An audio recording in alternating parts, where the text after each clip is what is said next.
Washington. The final text of the Republican tax bill made public Friday largely preserves key tax credits for wind and solar power and electric vehicles, reversing language in earlier versions that could have slowed the growth of renewable energy across the United States.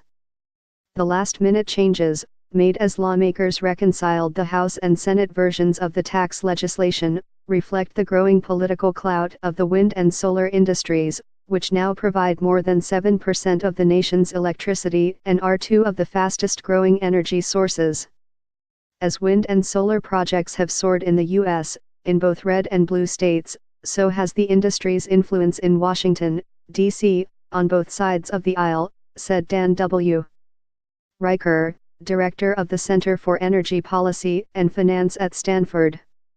While some industry groups said they still had concerns about a technical change in the final bill that could negatively affect a key financing tool used for wind and solar projects, they expressed relief that most of the major incentives for renewable energy had survived the negotiations.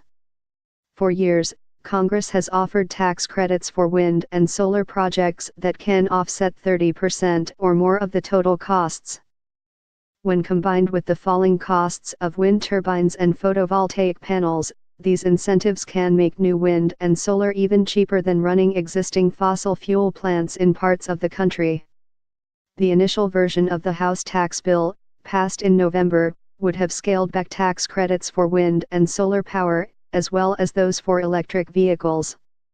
The wind industry had warned that those proposed changes would have eliminated over half of the new wind farms planned in the United States. But those rollbacks were removed from the final legislation. Several Republican senators, including Charles A. Grassley of Iowa and Dean Heller of Nevada, had opposed the House bill's changes. Wind turbines now provide more than one-third of Iowa's electricity, and Mr. Grassley, who has expressed doubt about global warming, has nonetheless emerged as a staunch defender of wind power. Tesla is building a major battery factory in Nevada, and Mr. Heller has argued that the electric vehicle credits are needed to support a fledgling industry. With only a slim majority in the Senate, Republican leaders could not afford to alienate lawmakers in their own party who favored these clean energy provisions. Not everyone was entirely pleased with the final outcome. The American Council on Renewable Energy, an industry trade group, said it remained concerned about changes that lawmakers had made to an arcane provision known as the Base Erosion Anti-Abuse Tax, which is intended to stop multinational companies from shifting profits overseas. In its original form in the Senate tax bill, that provision could have derailed the financing of new renewable projects.